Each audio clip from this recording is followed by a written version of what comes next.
Unakumbuka? Au mnatoka wapi? Lazima ufanye kazi. Even if you put who to be the president, it will, hakuna kitu itaongeza. Hakuna. Wacha niseme namna hii. 2022 tulikuwa hapa. Tuliandika chini, tukaandika nani alitangaza kuwa rais? Si Dr. Ruto alitangaza kuwa rais. Mimi nasema there is no president in the Republic of Kenya mwenye atashinda bila kuwa na coalition. Umesikia hiyo? Andika hapo. Without a coalition, you will never win this election. Andika hapo chini. Hapo tu mahali huko. Ninasema William Ruto anatafuta coalition ya kukaa pamoja kama ya ODM leader ground. Wakati anatafuta hivyo, anajua kwamba atashinda peke yake. Ruto akienda peke yake na UDA ataenda nowhere. Take it to the bank. Take it to the bank. Mara ya mwisho Kenya hii tulishinda uchaguzi ni 1997 without a coalition ya Daniel Toroitich Arap Moi. Na hiyo ilikuwa the last time tuliweza kushinda election tukiwa single handedly chama kinachotawala cha KANU wakati huo. Mnasikia namna hiyo? From there wakati tuliingia multipartyism, wakati tuliondoa section 2A, Moi alipoondoa section 2A tukaingia na kwa coalition. Hapo ndio coalition sasa, wakati tuliingia ndio tunaenda kushinda tukiwa pamoja. Lakini kushinda mtu mmoja ilikuwa wakati wa 1997 na 1992. So Sifuna is right wakati anasema wacha tuende tufanye kazi na nani? Na Wamunyoro na watu wengine like minded people. Because Sifuna kienda peke yake hakuna mahali anaenda. Hakuna mahali Sifuna anaenda, hata awe na watu vingine wapande magari aende wapi?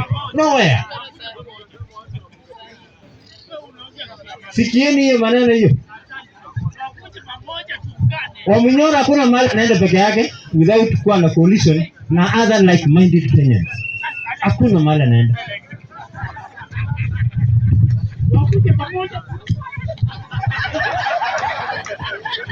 Watu ambao watafanya William Samoei Ruto kuwa rais mapema saa 12 ni opposition. By 6 o'clock anatangaza kuwa rais. Mtu mwenye anafanya, watu wenye watafanya ni opposition. 2002 tarehe 5 siku ya Jumamosi, Charity Ngilu, Kalonzo Musyoka, Mwai Kibaki, akina nani waliungana pamoja wakasema lazima tung'oe na Rais Daniel Arap Moi. Waling'oa au kung'oa? Kwa sababu walikuwa nini? Pamoja. Sasa saa hizi if the president has no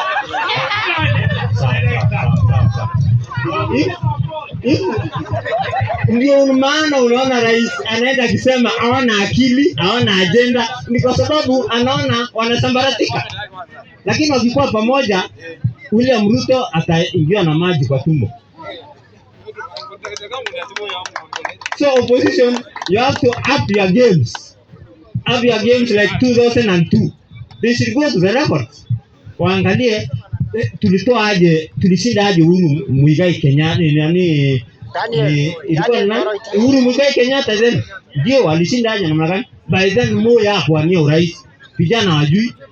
Moi was leaving power after signing section 2A kwamba ataenda the last term to 1997.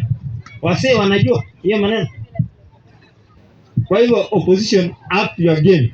Ikiwa opposition hawataungana na watoe mtu mmoja kama 2002, Ruto atakuwa 2 term. Neno mnagani? Na ndio ni kweli free for judge. Ruto atakuwa 2 term ikiwa opposition watakuwa scattered. And William Samoei Ruto is a smart guy. He knows that ikiwa wataungana wataning'oa kama watang'oa kama vile waling'oa nini serikali ya Moi 2002. Kwa hivyo William Samoei Ruto he will likely to sponsor so many candidates like 1992. Enye watu wanasimama, Sifuna anasimama, Gachagua anasimama, nani anasimama, anapita katikati yao. Akwaya majaji sitaki kuongea mingi, nasema mpige kura kwa busara. na mjue Kenya ni kubwa kuliko nyinyi.